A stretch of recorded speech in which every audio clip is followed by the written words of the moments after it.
Welcome back to house of happiness. இன்றைக்கி நம்ம சேனலில் டெலிஷியஸான வெஜ் ஹக்கா நூடுல்ஸ் எப்படி செய்கிறதுன்னு பார்க்கலாம் வாங்க. இதுக்கு ஒரு கடாயில் 5 கப் அளவுக்கு தண்ணி எடுத்திருக்கேன்.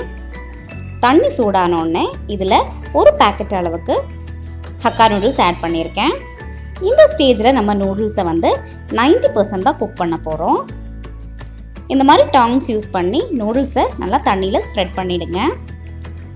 கொஞ்சம் உப்பை ஆட் பண்ணி குக் பண்ணுங்கள். இப்போது குக் ஆயாச்சு. இதை இந்த மாதிரி ஒரு ஸ்ட்ரெயினர் யூஸ் பண்ணி நம்ம ஸ்ட்ரெயின் பண்ணி எடுத்துடலாம். கொஞ்சம் ஆயில் ட்ரிசில் பண்ணிக்கோங்க. ஆயில் எதுக்கு ட்ரிசில் பண்ணுறோன்னா நூடுல்ஸ் ஒன்றோட ஒன்று ஒட்டாமல் இருக்கிறதுக்கு தான் நம்ம ஆயில் ட்ரிசில் பண்ணுறோம். டாங்ஸ் யூஸ் பண்ணி நல்லா மிக்ஸ் பண்ணிவிடுங்க. இப்போ இதை மாற்றி வச்சிடலாம். இப்போ ஒரு பேனில் 1 டேபிள் ஸ்பூன் எண்ணெயில் 1/2 கப்பு பெரிய வெங்காயம், ஒரு பச்சை மிளகா, கொஞ்சம் பூண்டை வதக்கி எடுத்துடலாம். வெங்காயம் வதங்கின உடனே இதில் 1/2 கப்பு கேரட், 1/2 கப்பு கேப்சிகம், எல்லா கலர்லேயும் கேப்சிகம் நான் 1/2 கப்பு எடுத்திருக்கேன். 1 கப்பு கேபேஜ்,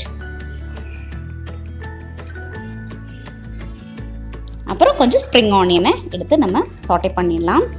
நூடுல்ஸ்க்கு எப்போவுமே வெஜிடபிள்ஸ் ஹாஃப் குக்டாக இருந்தால் தான் க்ரன்ச்சியான ஒரு டேஸ்ட் கிடைக்கும். ஸோ அதை மட்டும் மைண்டில் வச்சுக்கோங்க. வெஜிடபிள் கட் பண்ணும்போது எப்போவுமே தின் ஸ்லைஸாக கட் பண்ணுங்கள். அப்போ தான் ஈஸியாக குக் ஆகும். இப்போ வெஜிடபிள்ஸை சாட்டே பண்ணிடலாம்.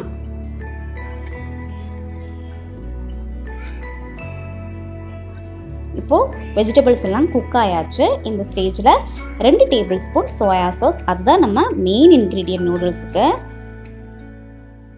2 டேபிள் ஸ்பூன் அளவுக்கு டொமேட்டோ சில்லி சாஸ். உங்கள்கிட்ட டொமேட்டோ சில்லி சாஸ் இல்லைன்னா 1 டேபிள் ஸ்பூன் டொமேட்டோ சாஸும் 1 டேபிள் ஸ்பூன் சில்லி சாஸும் ஆட் பண்ணிக்கோங்க.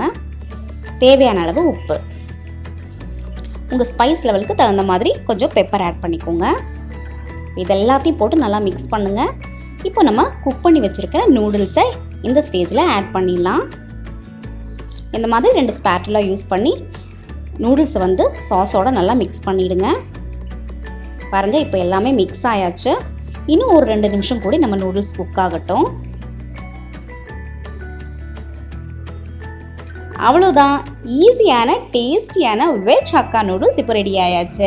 இந்த ரெசிபி உங்களுக்கு பிடிச்சிருந்ததுன்னா ஹவுஸ் ஆஃப் ஹாப்பினஸ்க்கு சப்ஸ்கிரைப் பண்ணுங்கள். பக்கத்தில் இருக்கிற பெல் பட்டனை ப்ரெஸ் பண்ணுங்கள். அப்போ தான் நான் ஒரு தடவை வீடியோ போடும்போது உங்களுக்கு அதோட நோட்டிஃபிகேஷன் கிடைக்கும். இன்னொரு இன்ட்ரெஸ்டிங்கான ரெசிபியோட நான் உங்களை மீட் பண்ணுறேன்.